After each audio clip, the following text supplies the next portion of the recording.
Bienvenidos a un programa más de Discutamos México. El día de hoy vamos a tratar un tema de perspectiva económica y para ello nos acompañan tres distinguidos economistas y yo diría personalidades. En primer lugar, Everardo Elizondo, profesor del Instituto Tecnológico de Estudios Superiores de Monterrey, el TEC, famoso TEC, así es. Y ex subgobernador del Banco de México. Bienvenido, Everardo. Muchísimas gracias, Fausto, muy amable. En segundo lugar, a Luis de la Calle, un extraordinario economista. Bienvenido. Gracias, Fausto. Y Rolando Cordera, profesor universitario de la Universidad Nacional Autónoma de México. Bienvenido, Rolando. Gracias, Fausto. Bueno, sin más preámbulo, es importante que ubiquemos para saber hacia dónde nos podríamos dirigir o qué perspectiva pudiera tener la economía, que nos ubiquemos un poco en dónde estamos. Todos sabemos que la economía no ha crecido lo que se esperaba, sobre todo en los últimos 27 años. Si lo medimos por producto per cápita, pues prácticamente con algunos altibajos estamos relativamente estancados. Sí. Existe una persistente desigualdad en el ingreso, si bien ha habido importantes avances en reducción de la pobreza, en el caso de desigualdad de la distribución del ingreso es relativamente persistente. En ese sentido, Everardo, ¿dónde crees que se encuentra ahorita la economía? Bueno, yo creo que en la perspectiva inmediata, en el tiempo corto, por así decirlo, estamos en un proceso de recuperación. Una recuperación que va más o menos firme, que depende fundamentalmente de lo que está sucediendo con la economía de Estados Unidos. Porque todos los indicadores lo que dicen es que lo que está jalando la recuperación es la demanda externa, es el gasto de los Estados Unidos. La demanda interna tiene algunos síntomas, en particular el consumo, de algún nuevo vigor. Pero la inversión privada en particular está todavía con tasas negativas de crecimiento. Entonces esta recuperación, que todavía por supuesto falta para llevarnos al punto del que iniciamos la crisis hace 2 años prácticamente, hay todavía camino por recorrer, pues es una recuperación dependiente, literalmente hablando, como dije desde el principio. No tiene suficientes motores internos, es una recuperación debilucha, no es una recuperación espectacular. México se salvó por buenas razones, de tener una crisis financiera. Tuvimos una crisis en la parte real de la economía, pero no tuvimos una crisis financiera. Y esa es una de las fortalezas relativas que le ha permitido al país sortear algunos de los efectos más graves de la crisis global que incidió sobre la economía mexicana. Ese es el tiempo corto, como lo veo yo, Fausto. Hay una recuperación, como digo, en marcha. La producción crecerá este año 4%, algo por el estilo, con tendencia a desacelerarse conforme la economía norteamericana también entre en una fase de normalización. Y si no hacemos nada de tanto esto que se ha mencionado, que son las reformas de fondo, las incompletas, los cambios en distintos aspectos de la economía mexicana y en el formato institucional, pues el tiempo largo, que es mucho más importante, para volver a tu tema de los 20 y tantos años de crecimiento mediocre, pues va a ser una reanudación de la mediocridad, a mi modo de ver, ¿no? Ese sería, desafortunadamente, la visión de más largo alcance. Luis, ¿cuál crees que sea el cuello de botella de la economía mexicana por este mediocre crecimiento? Es una pregunta muy difícil, ¿no? Y no se podría resumir en un solo aspecto, ¿no? Yo creo que en México el problema que tenemos es que tenemos una coexistencia al interior de la economía de muchas economías y que no hemos sabido construir los vasos comunicantes entre ellas, ¿no? O sea, quizá de alguna manera, una manera de verlo es decir que no hemos sabido, por ejemplo, que se integren de una manera más eficiente la informalidad con la formalidad. No hemos sabido tampoco lograr que se integre el mercado interno del mercado externo, ¿no? Un poco lo que decía Everardo. No hemos tampoco sabido lograr la integración de las regiones del país, y tenemos todavía un número importante de grupos, segmentos de la población, segmentos de la sociedad que están, digamos, de alguna manera excluidos de la participación en la economía moderna, que les permitiera tener una productividad más alta. Si viéramos hacia adelante, hacia los próximos 20 años, 25 años, el reto de México un poco es, ¿pudiera cada mexicano producir 5 veces más? O sea, incrementar la productividad promedio del país de una manera muy importante. Y tratar de identificar por qué ese crecimiento es probable o no probable y qué se tiene que hacer para lograrlo. Y además, no solamente incrementar la productividad, sino incrementar la productividad en una magnitud grande, como 5 veces, con el mismo esfuerzo. O sea, no se requiere que cada uno de nosotros trabaje 5 veces más, sino que produzca cosas con 5 veces más valor y a un menor costo, ¿no? Entonces, yo creo que es un problema de comunicación y transporte entre los distintos segmentos de la economía que nos permite tener casos exitosos y al mismo tiempo casos que contribuyen poco a la productividad del país.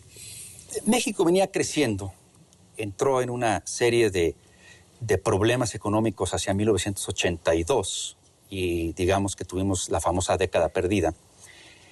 Ahí se realizaron una serie de reformas muy importantes, estructurales de la economía, con la esperanza de retomar el crecimiento. Estas no tuvieron, digamos que el resultado deseado. ¿Por qué crees tú que si lo medimos solamente por crecimiento, yo creo que hay muchas cosas positivas, pero ¿qué crees tú que se hizo mal o se debió haber hecho distinto? Bueno, yo creo que se renunció a instrumentos de acción y de intervención de la sociedad a través del Estado que no tenía por qué haberse hecho. Se hizo célebre una frase que yo le atribuyo originalmente al doctor Ernesto Zedillo cuando era secretario de Programación, pero se le atribuyó siempre a Jaime Serra Puche, posteriormente secretario de Comercio con el presidente Salinas, de que la mejor política industrial es la que no hay. Bueno, esto parecía una ocurrencia y un juego de palabras, pero devino una especie de dogma de los gobiernos que renunciaron a toda idea de promover, prever, compensar. Renunciamos a ser política industrial y entonces lo que vivimos fue un proceso de desarticulación entre cadenas productivas que apenas se habían ido creando y, como dice Luis de la Calle, una exacerbación de desarticulaciones humanas, sociales, regionales, que caracterizaban a México. En los 60 era célebre la literatura americana en particular que hablaba de los many Mexicos. Esto parecía irse superando gracias al crecimiento sostenido de aquella época, no se consumó y el cambio no provocó una reversión, diría yo, pero sí acentuó algunos de los temas fundamentales que son los que están debajo, la heterogeneidad estructural, como le llamamos algunos, la desarticulación regional, que están debajo de como dijo Everardo, este tiempo largo, que yo le llamo estancamiento estabilizador, al que se une el tiempo corto de una recuperación precaria y que podría dar como resultado una desestabilización social pues, muy, muy indeseable, pero cercana.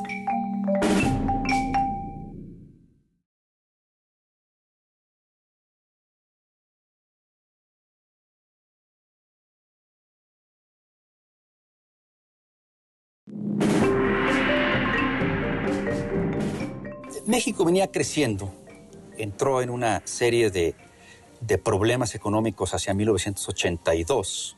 ¿Qué crees tú que se hizo mal o se debió haber hecho distinto? Bueno, yo creo que se renunció a instrumentos de acción y de intervención de la sociedad a través del Estado que no tenía por qué haberse hecho, que yo le llamo estancamiento estabilizador, al que se une el tiempo corto de una recuperación precaria y que podría dar como resultado una desestabilización social pues, muy, muy indeseable, pero cercana.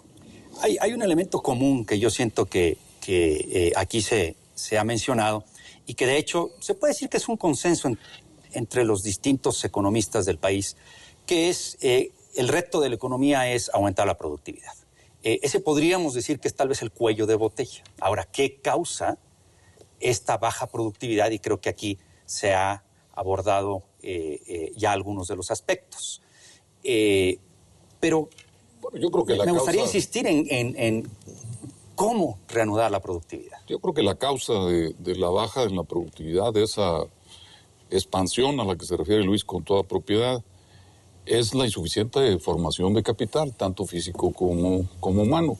La economía mexicana no genera, dado su desarreglo institucional, no genera los incentivos correctos para que la gente acumule, tanto en la parte física, infraestructura, planta y equipo, como en habilidades personales, suficientes elementos como para que este problema al que se refería Luis, con el mismo esfuerzo obtener más producto. Eso lo que quiere decir es que, para dar un ejemplo muy sencillo, en China la tasa de formación de capital es el doble que la mexicana, ¿no? Entonces, si los mexicanos ahorramos, invertimos el 20 y tantos % del producto y los chinos ahorran e invierten el 40%, pues para empezar hay una diferencia que explica en buena medida la diferencia de las tasas de crecimiento en una generación completa. Pero eso es nomás parte de la historia. La otra parte de la historia es que para que esa formación de capital, tanto físico como humano, sea verdaderamente rentable en todos sentidos, o sea, que aumente el producto con celeridad, se necesita que las reglas del juego que norman la conducta de los agentes económicos en la economía produzca los estímulos correctos. Y eso en México es claramente faltante.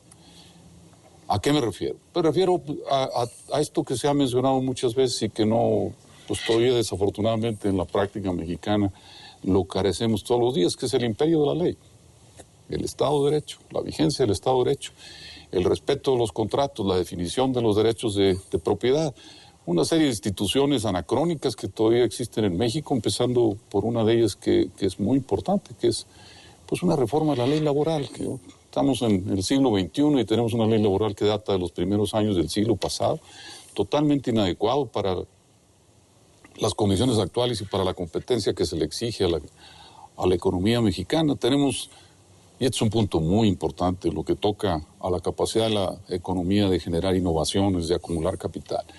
Y es que la economía mexicana está, ahora sí usando el término que creo correctamente, plagada de instituciones y de mercados que no son competitivos.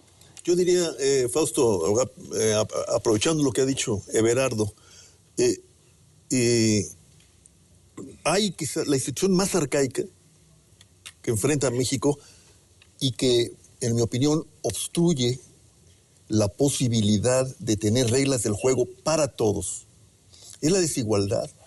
Es que vivimos una desigualdad muy profunda que se reproduce en el tiempo y ahora y en el espacio, y que como agravante se ha concentrado debido a nuestra urbanización y afecta, entre otros, a los contingentes enormes de jóvenes que ha producido el propio desarrollo.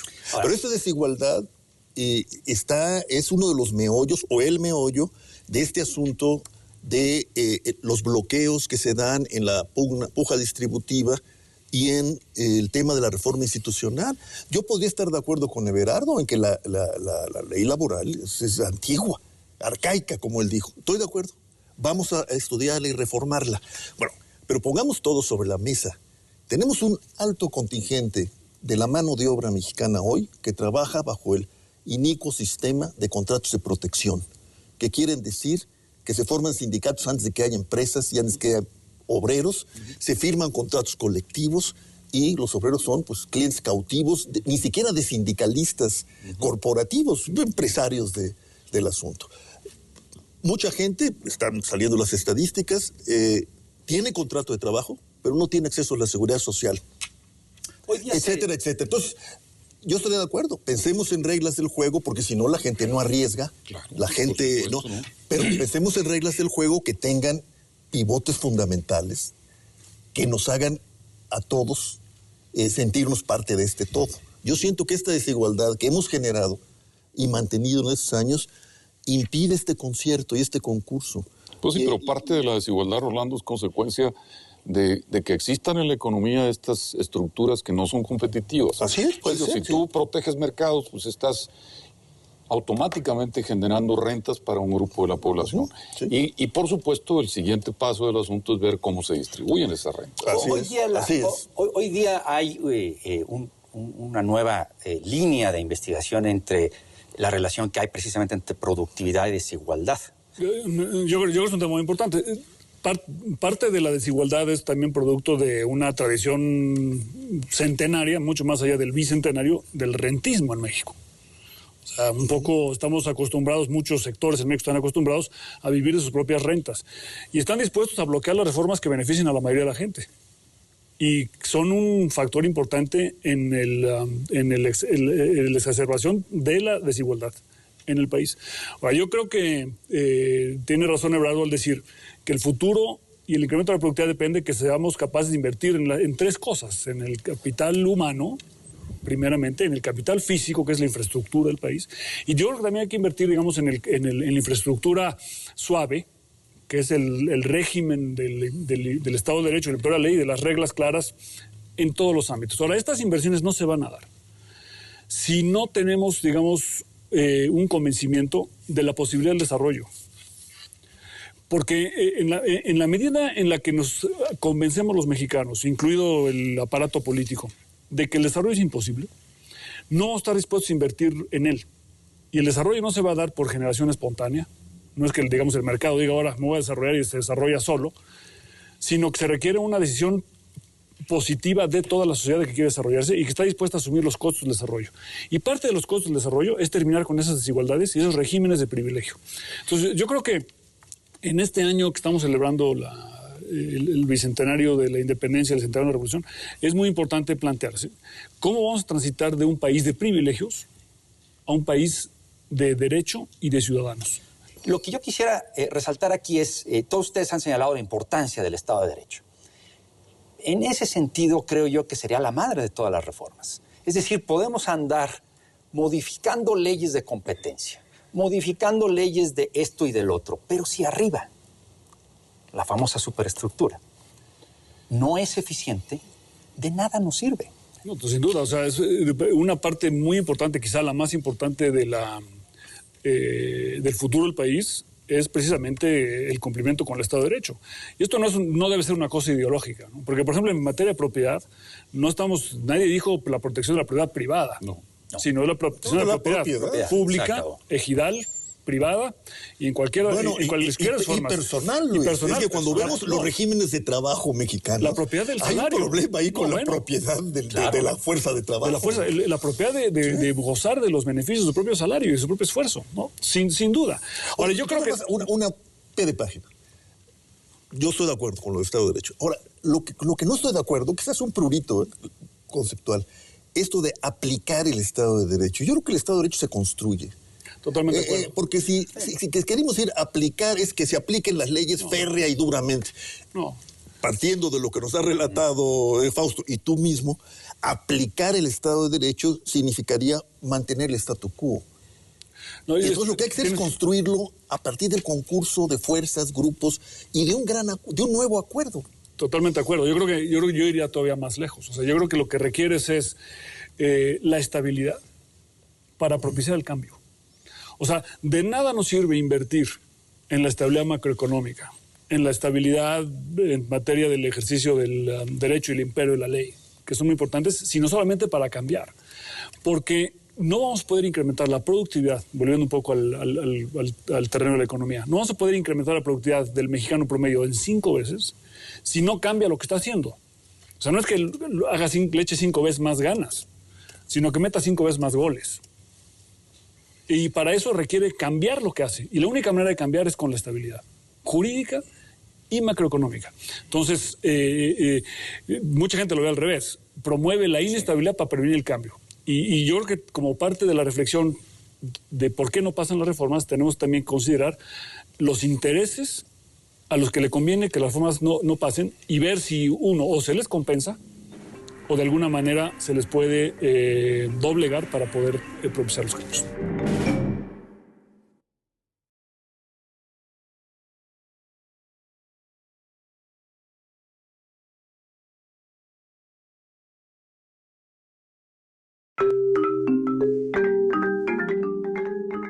todos ustedes han señalado la importancia del Estado de Derecho. En ese sentido, creo yo que sería la madre de todas las reformas. Mucha gente lo ve al revés. Promueve la inestabilidad para prevenir el cambio. Y yo creo que como parte de la reflexión de por qué no pasan las reformas, tenemos también que considerar los intereses a los que le conviene que las reformas no pasen y ver si uno o se les compensa o de alguna manera se les puede doblegar para poder propiciar los cambios. Yo creo que, metiéndome en camisa de 11 varas en esta discusión, es que hay leyes en México que deberían cambiarse, por supuesto, pero hay un buen grupo de leyes en México que, siendo a las adecuadas, no se respetan. Y esa falta de respeto a la ley es precisamente la ausencia del Estado de Derecho.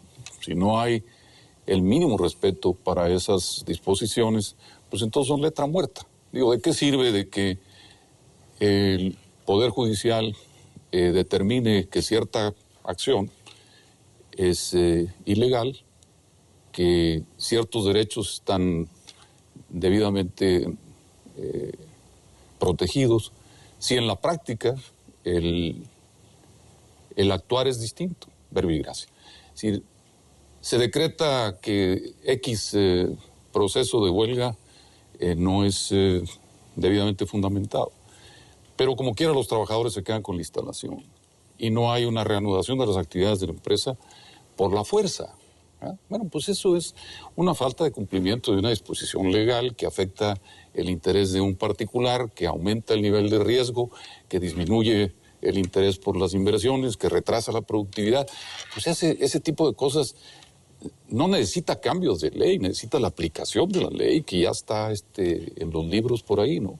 Pero si hay una diferencia entre la letra de la ley y la práctica de la ley, y la gente se acostumbra a pensar en que esa diferencia es, vaya, el estatus normal de las cosas, pues por supuesto va a conducir a una menor intención, voluntad de los inversionistas. Por ejemplo, cuando la Secretaría del Trabajo no asegura la inspección en materia de seguridad de las industrias, no se hace cargo de su responsabilidad tutelar y legal de garantizar que el trabajo, por ejemplo, sobre todo los trabajos riesgosos, estén debidamente protegidos. Es lo que sucedió en Pasta de Conchos. Al final de cuentas, la empresa fue la que acabó protegida, ahí y en otros lados, ¿no? Hay, en efecto, terribles configuraciones de ejercicio de poder que cuando es necesario, pues pasan por encima incluso de la legalidad, vamos a ponerle así, buena, ¿no? La positiva.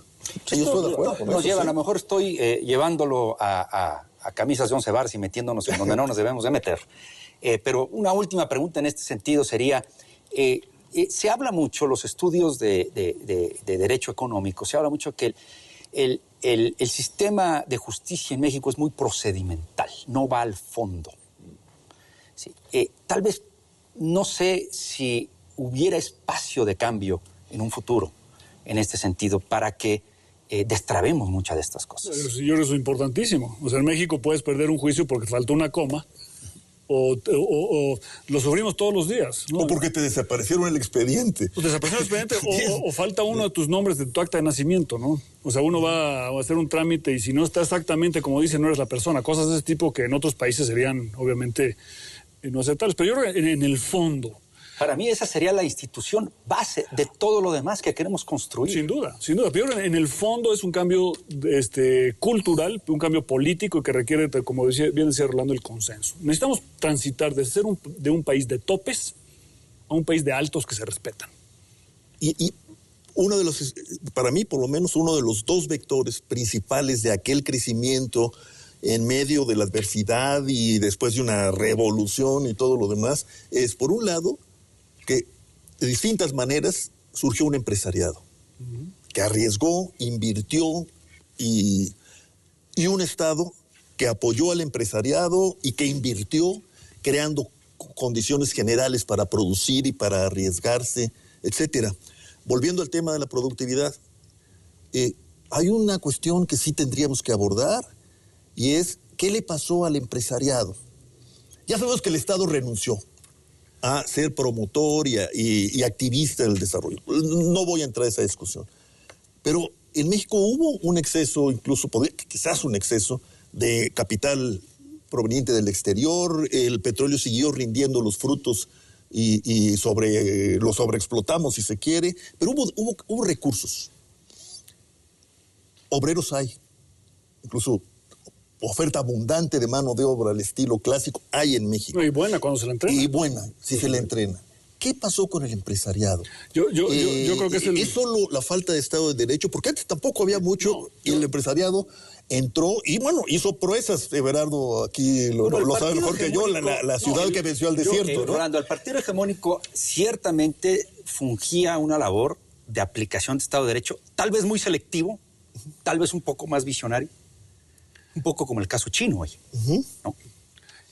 Pero no sé, aquí ya también. Yo diría dos cosas. Creo que es importante que nos preguntamos por el empresariado, porque apostamos mucho a que viniera el capital internacional, y vino, pero tenemos cuotas de crecimiento general y de la productividad insatisfactorios. Entonces, yo digo que falta el vector nacional del empresariado, y sí hay que preguntarnos por él, ¿no? ¿Qué es lo que ocurrió en este tránsito? Yo creo que es muy importante la pregunta. O sea, dos cosas. Obviamente hay en México muy buenas empresas y muy buenos empresarios, pero no es un fenómeno suficientemente generalizado. De hecho, muchos de los buenos empresarios de México están en la informalidad. Yo creo que el declive del buen empresariado mexicano coincide con el cambio de política en el gobierno, de alejarse de una política industrial que se aplica horizontalmente para todos, a buscar una política que beneficiaba a ciertas empresas. Y entonces el empresario tenía un incentivo para maximizar su renta a través de influir la acción del gobierno. En materia de comercio internacional, ¿no? Empezamos a jugar con los permisos para arriba y para abajo para beneficiar a ciertos grupos. Y en materia de concesiones, y cuando se empezó, digamos, a desmonorar la legitimidad del Ejecutivo, que lleva ya muchos años en el poder, y exacerbó el régimen concesionario. O sea, México somos un país de concesiones, ¿no? En otros países se dan permisos para operar un tren, no se da una concesión, que es un monopolio para operarlo, que hizo que el dinero se generara a través de la cercanía con el gobierno y no a través de la competencia en el mercado. Entonces, yo creo que hay que regresar al planteamiento original, que es tener una política industrial que promueva la creación de valor y la reducción de los costos con un marco general que permita, digamos, la planeación a largo plazo, y una política social que permita la incorporación de los que no pueden o no tienen a la economía moderna, y alejarnos de la economía preferencial.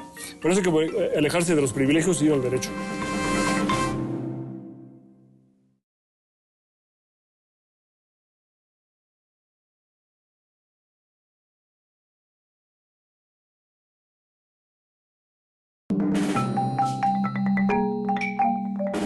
Dos cosas. Obviamente hay en México muy buenas empresas y muy buenos empresarios, pero no es un fenómeno suficientemente generalizado.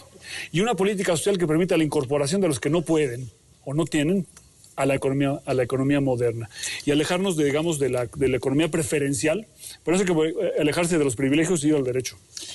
Yo pienso que parte de la explicación, y debe ser una parte importante, es que ocurrió una asimetría en la liberalización de la economía mexicana. Por un lado, hubo una apertura muy rápida a partir de la década de los 80, en lo que toca comercio exterior. Se desmantelaron todas estas cosas, como Luis sabe perfectamente, y de hecho algunas de las cosas las instrumentaron ustedes. Me declaro culpable. Eliminaron los permisos previos de importación, redujeron el tamaño de los aranceles, uniformaron los aranceles y, en fin, abrieron la economía mexicana a la competencia internacional. Santo y bueno. Positivo, necesario. El modelo anterior había ya, yo creo que, rendido lo que tenía que rendir, y había que cambiar las reglas del juego para insertarse de otra manera en la economía mundial. Sin embargo, esa liberalización hacia el exterior no se correspondió con una liberalización interna. La economía mexicana sigue siendo una economía enormemente regulada hacia el interior, plagada de ineficiencias, y lo que implica eso es, al tema del empresariado mexicano, es que le estamos pidiendo al empresario mexicano que se enfrente a los mejores del mundo, literalmente hablando, dada la apertura de la economía, con reglas del juego que no corresponden a esa situación. Hay una serie de impedimentos internos que hacen que el empresario no pueda en realidad desarrollar bien su actividad frente a los mejores del globo. Le estamos pidiendo cosas que no pueden cumplir. La burocratización de la economía mexicana, la excesiva regulación interna, la existencia de compartimentos estancos en la competencia, que hacen que esos cotos cerrados de la economía mexicana produzcan bienes y servicios que son muy importantes, a costos por encima del internacional, que se reflejan en la estructura del empresario que sí tiene que competir a nivel internacional. O en su defecto que se vayan a la informalidad, como decía. O en su defecto que se vayan a la informalidad. No, esa asimetría, esa falta de correspondencia entre una forma de liberalización y la otra, yo creo que es una de las explicaciones del atraso mexicano. Y seguimos protegiéndola, ¿no? Seguimos protegiendo esos cotos de poder interno que son no nada más empresas, son por supuesto sectores completos de la economía que están al margen de las fuerzas de la competencia, incluyendo algunos dominados por los grandes sindicatos nacionales. Perdón que vuelva yo a la parte de la informalidad, pero es que hoy es uno de los temas más discutidos en el caso mexicano y se habla mucho que la baja productividad se debe a una serie o a esta dicotomía entre formalidad e informalidad, y no solamente eso, sino hoy está sobre la mesa de que la política social es importante en explicar estos dos, digamos, sectores, el formal contra el informal. ¿Ustedes creen que una universalidad de la seguridad social solucionaría la parte informal o no? Yo creo que solamente una parte.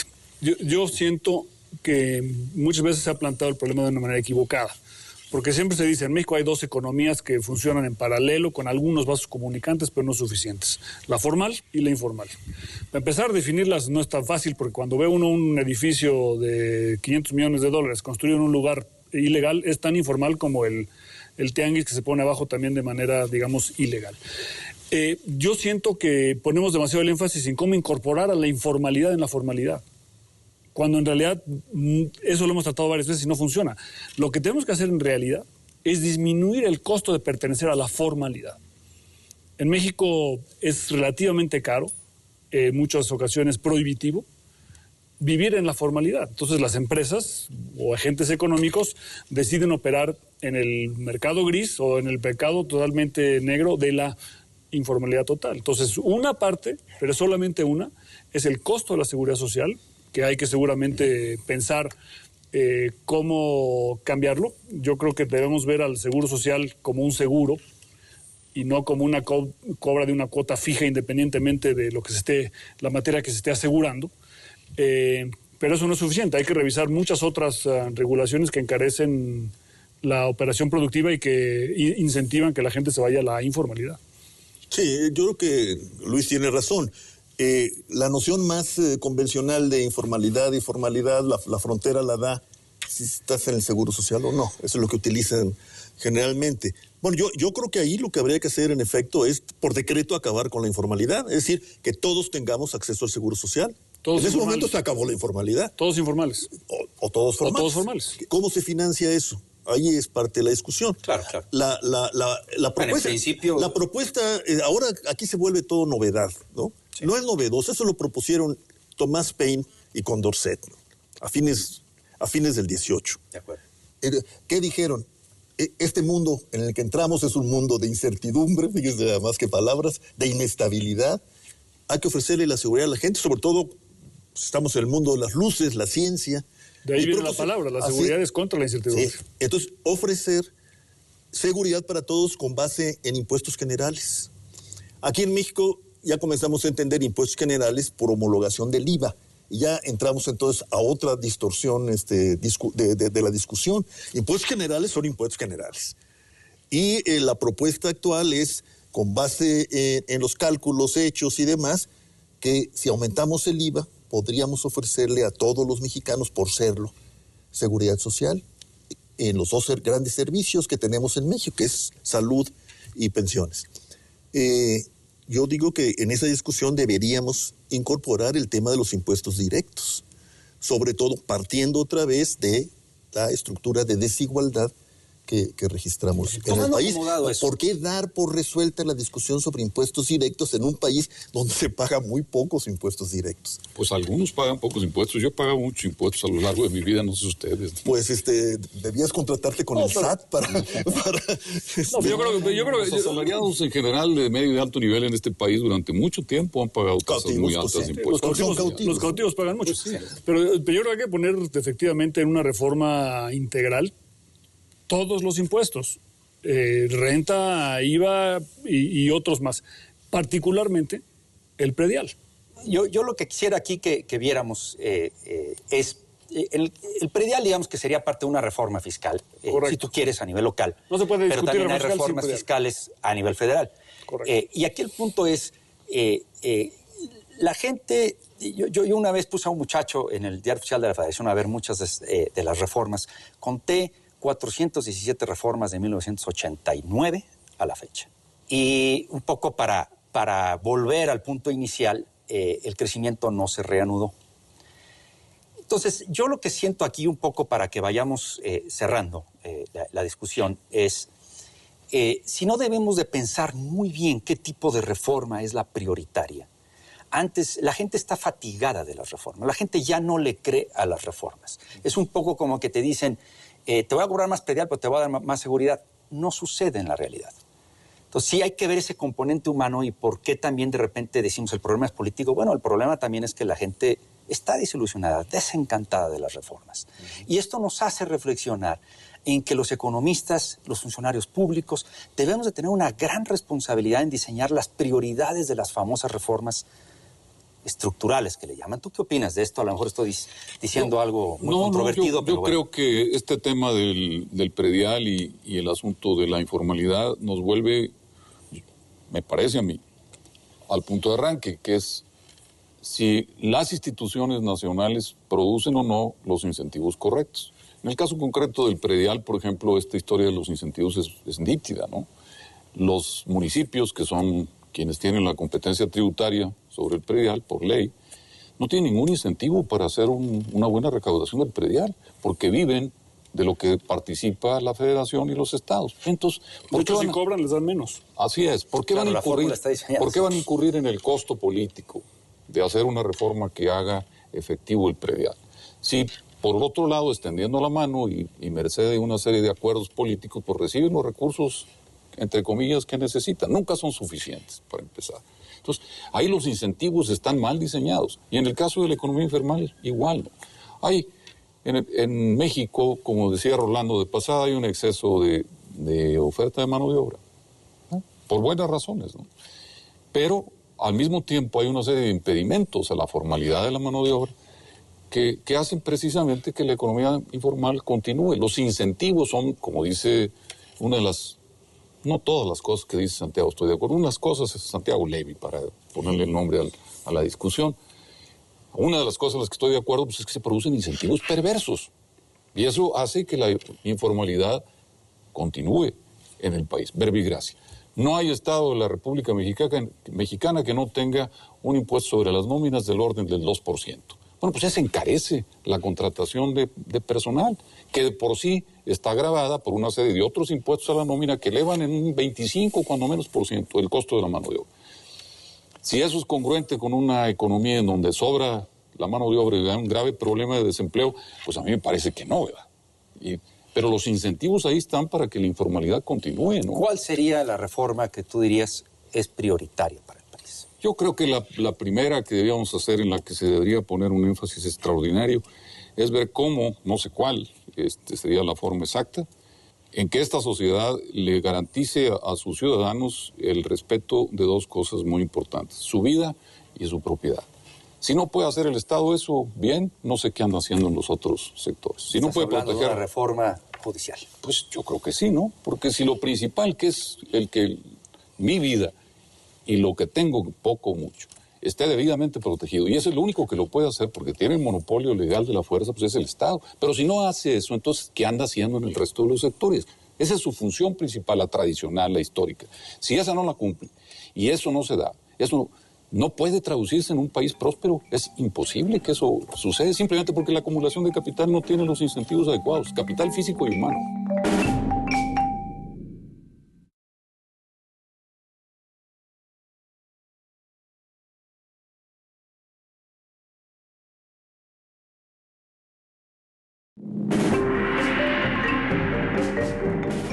El predial, digamos que sería parte de una reforma fiscal, si tú quieres, a nivel local. No se puede discutir, pero también hay reformas fiscales a nivel federal. Si no, debemos de pensar muy bien qué tipo de reforma es la prioritaria. Y ese es lo único que lo puede hacer, porque tiene el monopolio legal de la fuerza, pues es el Estado. Pero si no hace eso, entonces, ¿qué anda haciendo en el resto de los sectores? Esa es su función principal, la tradicional, la histórica.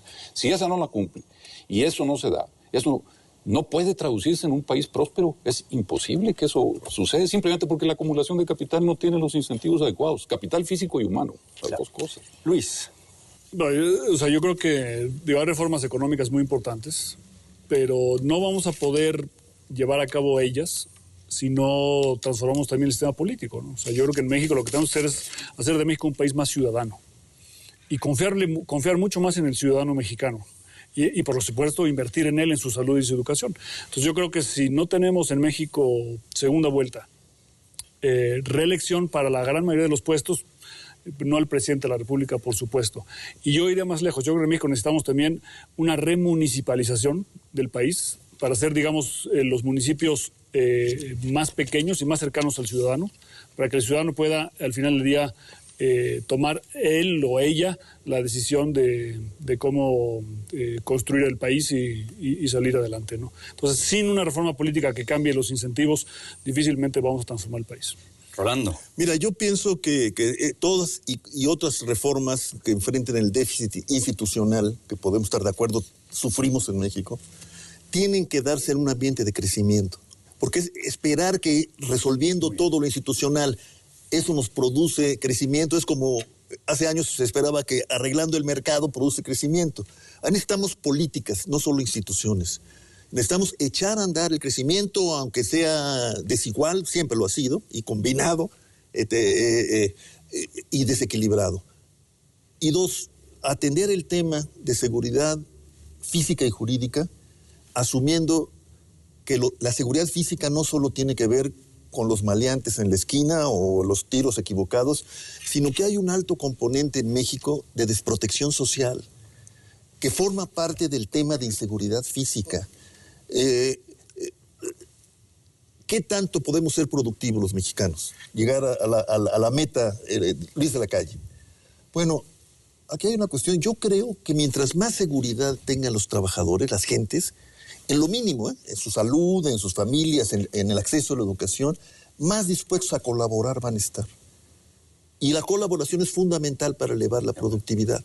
Entonces yo diría, creemos un ambiente de crecimiento en una combinación público-privada, Estado y empresas, las empresas que se dejen y que quieran, a pesar de todos los obstáculos, con una acción de política de desarrollo, y en ese ambiente vayamos atendiendo la mejora o reforma institucional de fondo. Y en ese sentido yo diría, tengamos crecimiento, lo que podamos, y comenzamos a avanzar en un ambiente de seguridad social, en el sentido amplio de la palabra, en lo más mínimo. No podemos tener cuotas como las actuales. 40% de los mexicanos no tienen acceso a la salud pública. ¿Cómo es posible eso? En un país tan grande y con tantas posibilidades. El 40%, 60%, depende de la cuenta que hagas, es informal, ¿no? No tiene derechos elementales. Yo creo que esa combinación es la que habría que intentar a través de la política. Yo no creo que la segunda vuelta sea de este calibre, Luis, pero en fin, es otra discusión, ¿no? Sí, claro. Aquí un poco el punto también es de que yo siento que para destrabar muchos de los obstáculos que están para incentivar el crecimiento, hemos descansado mucho en por qué no pasan las reformas estructurales. Y hay que tener en cuenta que hay algo que se llama política pública, que no necesita pasar por el Congreso. Y creo que en la última década de este centenario y bicentenario, hemos olvidado un poco eso. No sé qué reacción tengan ustedes a esto. No, sin ninguna duda. Hay una serie de cambios en la economía mexicana que no dependen de reformas. Sí, porque ya no hacemos nada porque no se pasa en el Congreso, entonces no se tiene una política pública. No es así. Yo creo que una parte importante de lo que se puede hacer son disposiciones de naturaleza administrativa, son reformas a nivel de gobiernos municipales y estatales que no necesitan pasar por ningún Congreso ni ninguna... Y se pueden hacer y conducirían a la eficiencia de la operación de de la economía. Verbigracia es la reforma de los registros de la propiedad pública, ¿no? Que en algunos casos son coloniales, maestro, ¿no? Que están todavía al margen de la digitalización, de las cosas electrónicas, de la capacidad de que esto funcione con transparencia, con eficiencia y sin corrupción, ¿no? Una reducción de la corrupción que delinee y respete los derechos de propiedad para empezar. Esas cosas no necesitan pasar por ninguna reforma grande de la Constitución mexicana, ¿no? Luis. No requieren reformas en el Congreso, muchas de ellas, otras sí, pero sí requieren vencer a los intereses que se ponen a ellas. Y no vamos a vencerlos sin la participación ciudadana.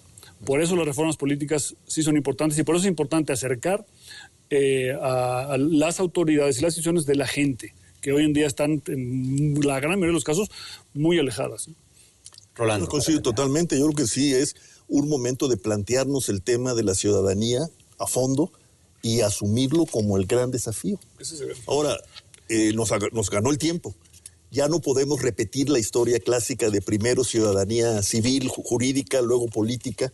Tenemos que ver la ciudadanía completa. El ciudadano es inconcebible en el siglo XXI si no tiene mínimos de protección social asegurados, por ejemplo. En el siglo XIX no existía tal cosa. Se comenzaron a dar atisbos en Gran Bretaña y en Alemania. Ahora tenemos que ver la ciudadanía como un conjunto de derechos humanos en expansión y justiciables, es decir, exigibles al Estado. Esa es la ciudadanía en la que hay que pensar. Ahora, y en efecto tiene razón Luis. Yo terminar nada más con una idea. O sea, yo creo que hay que ser optimistas sobre las perspectivas económicas del país, porque a México lo van a desarrollar sus ciudadanos.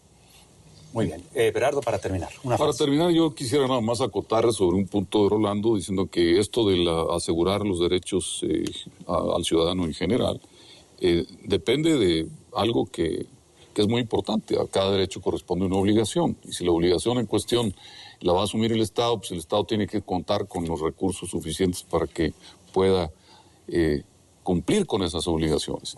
Y eso no está muy claro. El Estado mexicano ha usado los recursos de otra manera que no es la óptima y los ha utilizado para propósitos que no son los conducentes ni al desarrollo ni a la seguridad, ¿no? Rolando Cordera dijo una frase que creo que sirve para terminar el programa. Ha dicho, se nos agotó el tiempo. Bueno, y en este programa también ya se agotó el tiempo. Los esperamos en el siguiente programa de Discutamos México.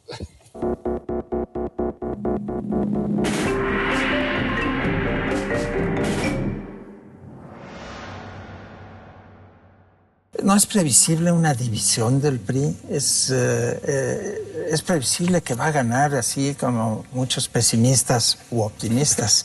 Depende de qué lado estés. Depende de qué lado estés. Creo, en términos generales, que la democracia mexicana no tiene sabor ni color y que lo que le hace falta para fortalecerla es precisamente ponerle sabor y color. ¿Qué quiere decir esto? Que tengamos identidad. Y todo si no hay generación de riqueza, y si no hay empleo, y si no hay posibilidades de que la gente también tenga otra circunstancia de vida en lo inmediato. Ruth, va a ser muy difícil que vengan inversiones a generar empleos en un mundo globalizado si no se les da seguridad. Pero tenemos un problema de identidades y de pragmatismos extremos. A nuestros partidos políticos la ideología, Roger, no parece preocuparles.